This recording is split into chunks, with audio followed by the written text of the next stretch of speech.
but we're splitting it up into 2 and 2, so we'll see how that works. I'm also gonna see how long my laptop lasts without a power cord. This lesson was put together kind of as a request initially. There are people that I had met and some Sunday school classes around that were really down on Paul. And my opinion is that he gets somewhat of a bad rap. And I wanted to kind of throw him out for a discussion and say, here's what we know and what we don't know.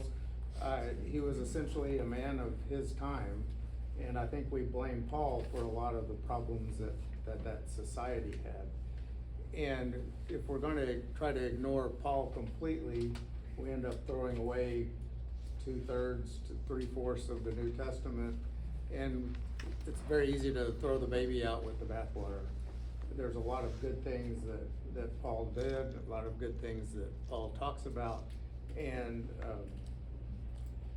I've talked to people who said I just don't read anything that Paul wrote, and I think we lose a lot when that happens. So I start out with this quote: "Never attribute to malice that which can be adequately explained by ignorance." It's attributed to a man named Robert Hanlon. I'm not sure how accurate that attribution is. But in any case, I think what we've done with Paul is he was ignorant of some things. Their society was ignorant of things. They didn't understand sexuality, gender roles, the way that we have come to understand them today. And a lot of what Paul has written reflects that in their society, but it's been attributed to malice on his part. And I think what it really is probably malice on the church's part for generations after that. I don't think Paul himself actually intended that malice. The second quote is off of one of those church signs that when they change the wording every Sunday about the sermon. It says, "Love everyone, I'll sort them out later, God." And I think. Do you mind if we turn out the lights? Sure. I mean, no, I don't mind. Yeah, I said the wrong thing.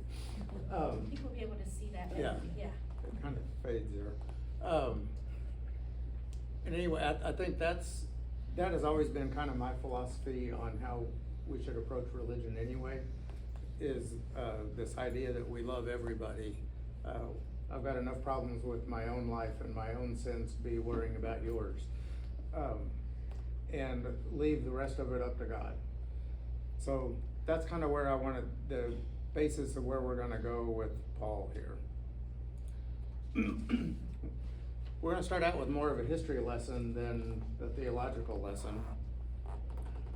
One of the things we lose aspect of it is kind of the timeline and how much time actually passed during some of these events. We read through them in Scripture, and it's just one thing right after another, and you don't realize that in the space of that paragraph, 50 years have passed.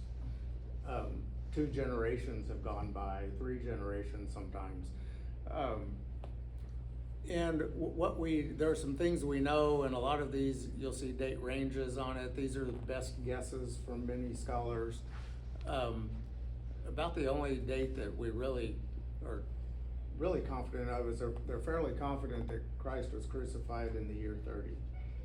They tied that together with the Jewish calendar, knowing when Passover fell on a Thursday, and pretty well narrowed it down to the year 30 that the crucifixion had to have happened, which puts his birth at about 3 BC, knowing that his ministry lasted for 3 years and he was 30 when he started it. Paul is roughly a contemporary of Christ. He was born somewhere between 5 BC and 5 AD, so somewhere right around the same time that Christ was born. The crucifixion happened in the year 30. It's 2 years after the crucifixion before the stoning of Stephen, 2 to 3 years. Again, that's one of those things that they come one right after the other when we're reading it in Acts. Paul's conversion in Acts happens immediately after the stoning of Stephen, but it's actually another 5 to 6 years before his conversion happens. And then it's another 10 years before his first journey starts. So when you think about, we have the stoning of Stephen, and we're kind of mentioning, that's our introduction to Paul, is this persecutor of Christians. That behavior on his part continues for another 5 or 6 years after that. Then he gets converted, and we have this idea that he gets converted and says, I'm going to hit the road, and goes out on his journeys, but it's another 10 years before he leaves on his first journey. So it would be interesting to know what those 10 years were like. I assume he's in Jerusalem, we don't really know. But Paul would have been growing in his faith for some time after that conversion before he actually goes out and gets the call to go and minister to the Gentiles. And I've got his first, second, and third journey on there. And then sometime between 64 and 68, he dies in Rome. Legend has it that he is executed, beheaded in Rome. We don't really know that. There's no outside documentation of that. And the Bible never talks about it either. And then in 70 AD, a few years after Paul dies, the temple is destroyed, which is a major milestone in the life of both the Christian church and the Jewish faith, as both faiths learned to adapt to what's going on with the Roman Empire. The book of Acts, which we get a lot of our information about Paul from, was written sometime in the 65 to 95 range. Most on the more liberal side would put it later.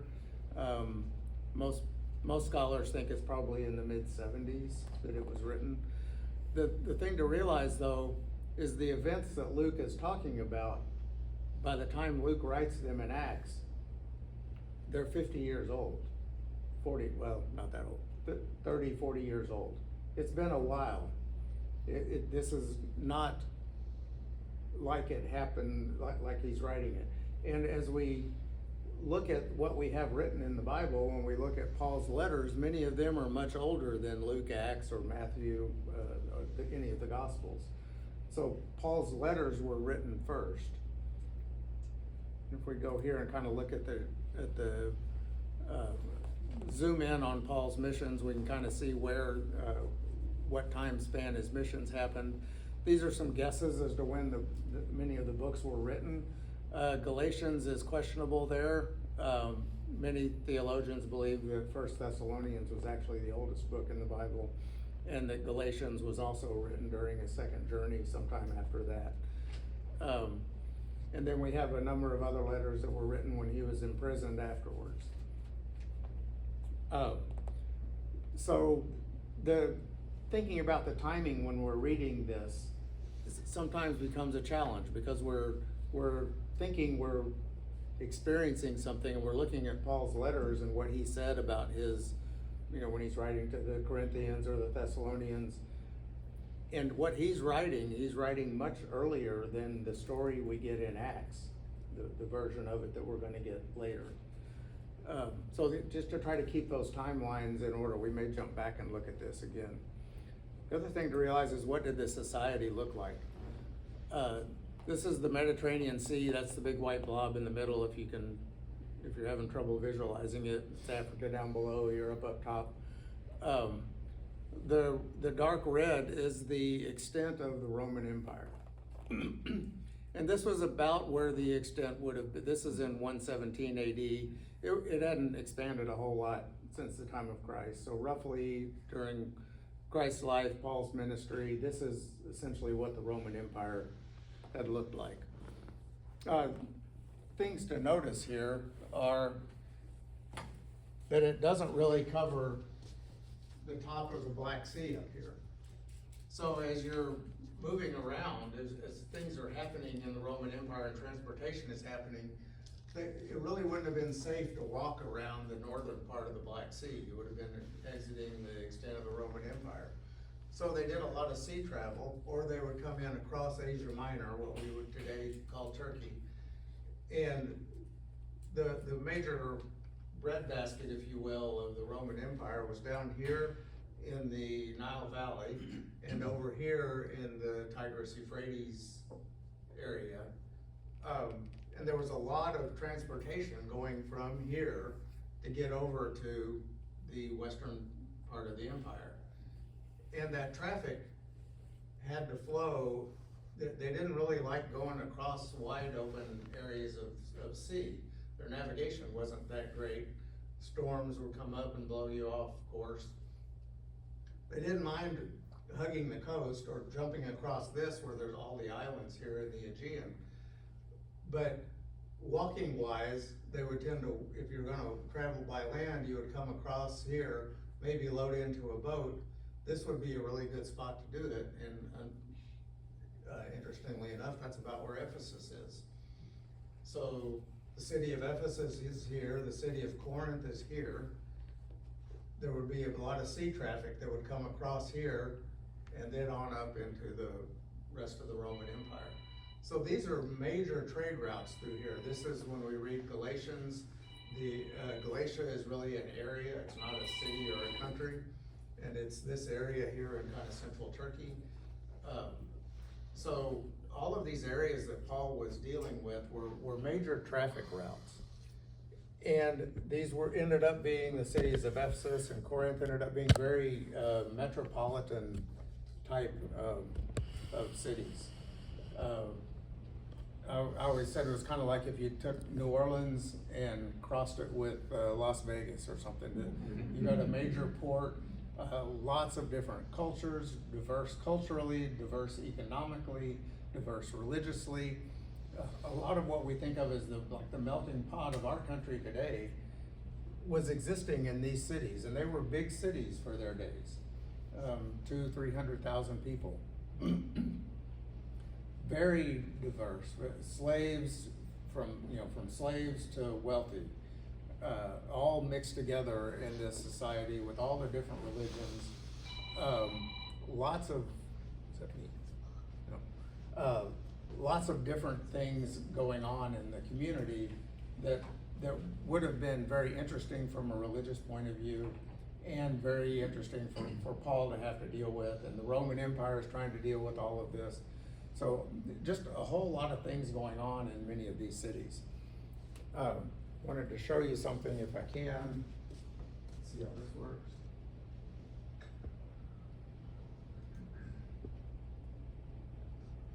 Let's see if I can make that.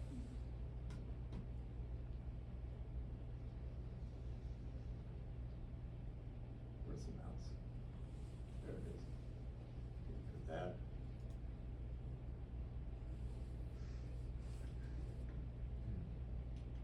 We zoom in here.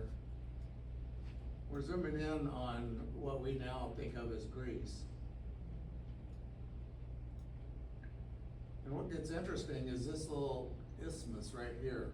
Down here below is the Peloponnesian Peninsula. If you remember the Peloponnesian War from your stories, it was a fight between Athens, which is right here, and Sparta, which was down here in the lower end.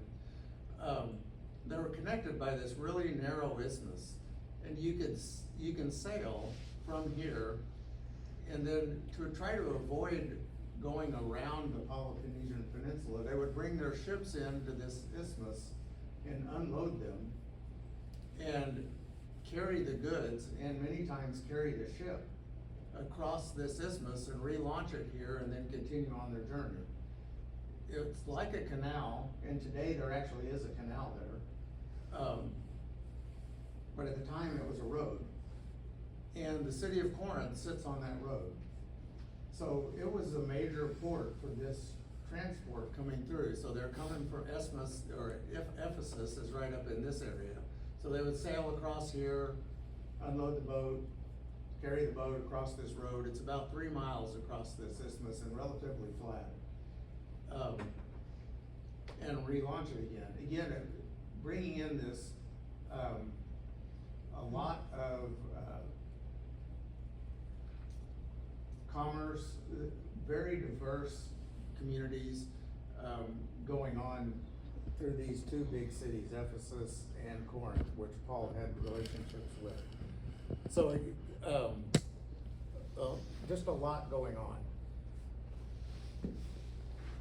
So what do we know about some of these documents that we're looking at? these are the kind of things that scholars are messing with. People much smarter than me. This is a fragment of the book of Mark, a fragment of Paul's letter to the Philippians, a fragment of 2nd Corinthians.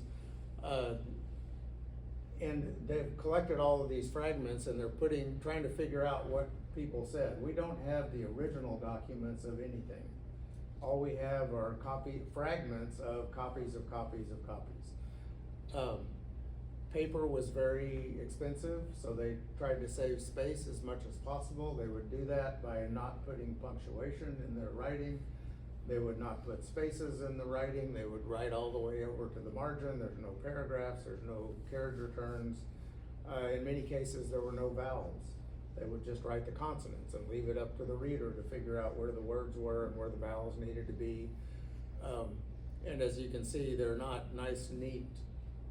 There aren't books. We picture these scrolls that they are unrolling, which is what they would have been reading at the time, but that's not what we're reconstructing all of this stuff from now. When would these have appeared? These have been discovered in the last probably 150 years. But when were those written? The copies, I don't really know. Probably in the 4th, 5th century is my guess, but I don't know that. It depends, and they're able to date many of these to when they were, I didn't look up these specific ones, but in many cases they're by the way it's written, by the kind of paper, the kind of ink, some of the word choices that they made in translations. They're able to figure out when many pieces were written, and they're always trying to go back to find the oldest one, because what we really want to know is, what did Paul actually write? What did Luke actually write, when he was writing Luke or Acts? And we don't really know. We've got copies of what other people said he wrote, which has been translated, and most of this is written in Greek. But even that has already gone through a translation, because if it's one of the Gospels quoting Christ wasn't speaking in Greek. He was likely speaking in Aramaic or Hebrew, and the author who wrote it in Greek has already done a translation. Before we go take that Greek and try to translate it into English. So there's a lot that can get lost in these translations. Again, when I talk about attributing to malice when it's really ignorance can be cured by education. There's a difference. I always said ignorance is cured by education. There's no help for stupid. And we are ignorant about a lot of things. I always go to Paul in 1 Corinthians. Now we see through a mirror dimly, then face to face. We're still in that part where for anybody to claim that they completely understand how all of this stuff works, I think your ego is getting out of hand. There are so many things that we don't understand, and we've got to look at the big picture and try to figure out what's going on.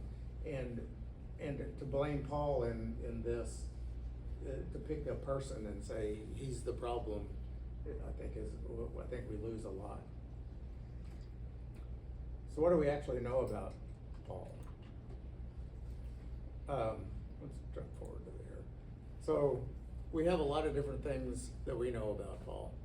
There's not a book of Paul that just tells us the whole thing, front to back, but we can pick things out of different letters that he's written about what happens in Acts, and kind of understand more about him. One, we know he was a Roman citizen.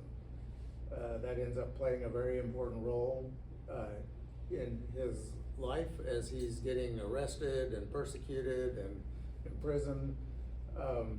There are rules about what you could do with a Roman citizen or what you can't do with a Roman citizen that you could do with other people. And the majority of people were not Roman citizens. So a Roman citizen couldn't be flogged, for example. They wouldn't be put to death by crucifixion. They would be beheaded, but you had to have a trial first. There were all these rules about what had to happen with a Roman citizen.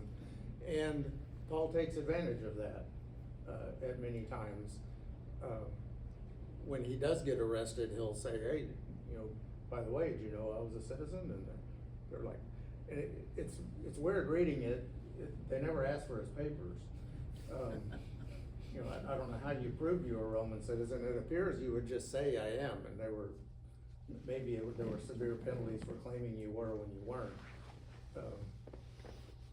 But these are all different passages. We can go read some of them. We don't have tons of time, so we probably won't, but maybe we will. But we also know that Paul was born a Roman citizen. Your citizenship could be purchased. So a person could buy your citizenship. And he has an interaction in Acts with a guard who says, oh, you know, who finds out he's a Roman citizen, or one of the people who was whipping him, and he says, wow, you're a Roman citizen, it cost me a whole lot. And Paul says, well, I was born a Roman citizen. So that tells us that his father, at least, was a Roman citizen. Would be the only way you would get born into it. We know he was born in Tarsus, but he was raised in Jerusalem. So the Jewish rabbi Gamaliel trained him in Jerusalem. So as a probably fairly young boy, probably 12, 13 years old, likely preparing for his bar mitzvah, he spent time in Jerusalem studying under Gamaliel. We also hear about Gamaliel in other places besides Scripture, so we know he was a real person. And he's also mentioned in Acts during one of the early trials. Before we're even introduced to Paul, we get introduced to Gamaliel standing up in one of the kind of conferences about how the Jews were going to deal with the Jewish problem or the Christian problem, and he speaks about that. We know from Acts that Paul was a tent maker. He was following in the same path with Priscilla and Aquila. He worked with them in Corinth, making tents. We know from Acts that he was persecuting Christians. We read about the stoning of Stephen, but Paul makes reference to it himself in some of his letters. So in Galatians and in 1 Corinthians, he talks about the fact that he in the past had persecuted Christians. We know he was unmarried. One of his more favorite, often quoted lines is, for those who are unmarried, I suggest they remain so as I have. And one of the ones we will go look at here is his flexibility. Let's see if this is going to work.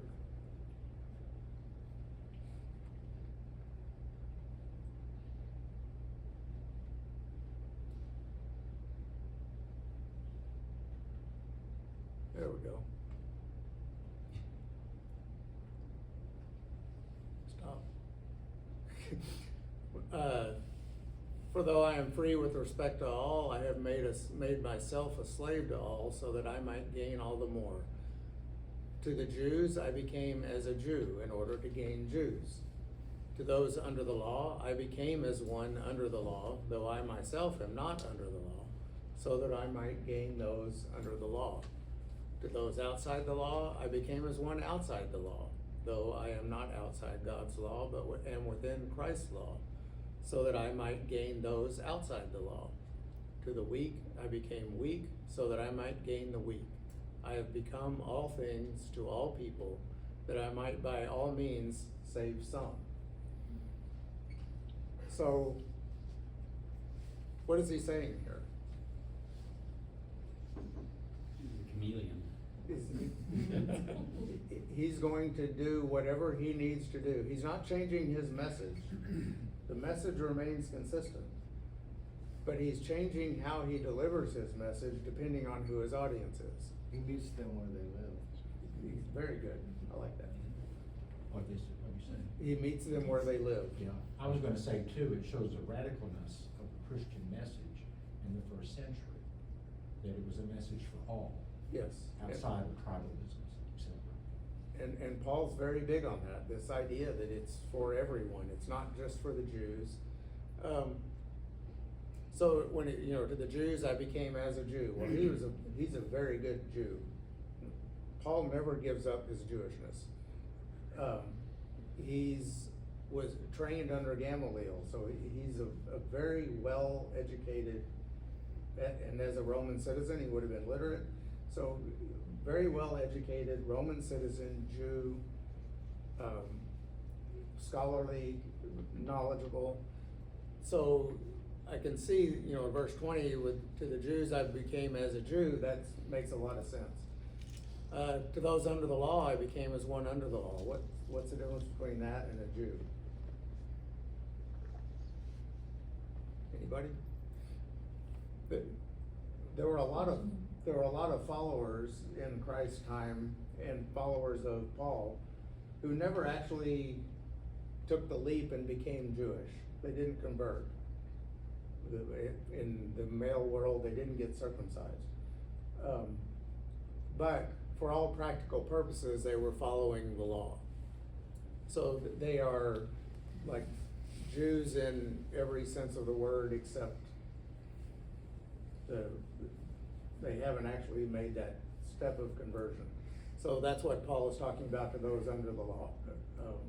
These are the non-Jews who were still following the law. He would talk to them like they were like one of them. He would become whatever he needed to be in order to get his message across, in order to save someone. So this flexibility, what it means for us when we're reading what he wrote, if we don't understand the audience that he was talking to, he might say something that doesn't quite sit right with us. Because he is working on, he's dealing with personal relationships. I am trying to talk to this person or to this group, and I'm gonna meet them where they are and present the message to them in a way that makes sense to them, that may or may not make sense to us today.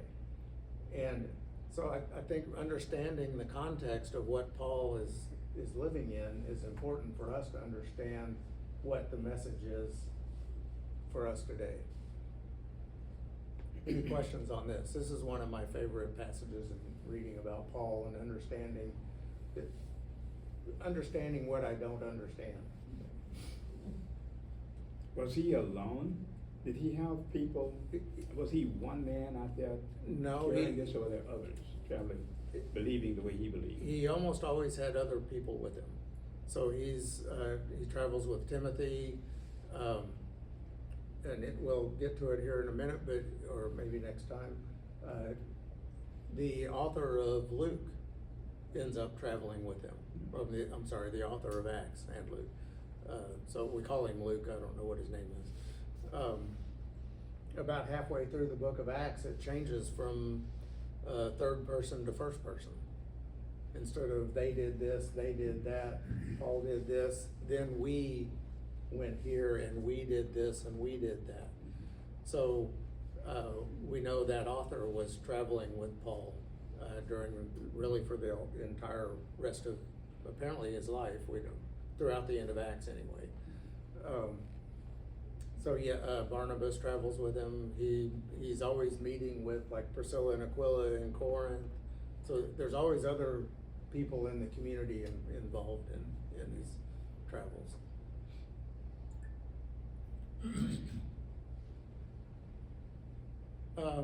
Here's some interesting pictures. We don't have to look at any of these. Here's one. This is that road that travels across the Corinthian peninsula. This is all that's left of the old Roman road here. You get some scale, there's some people there. This is the canal that's there now. So that they dug a canal through it that follows the path of the old road that's eliminated most of the road, but here's a piece of the old one. Think of that. Paul, are these your pictures, by the way? These are my pictures. Because I don't know if they know that you and Pat traveled. Yeah, that was actually the impetus for this class. A is fair Paul and I- amount of this journey. We took a trip called Following in the Footsteps of Paul. It was a cruise, bus ride, airplane flights, it was very exhausting. But anyway, we got to see, this is the canal that is dug there now. There's some other interesting things. These are all these interesting statues. This is in Corinth.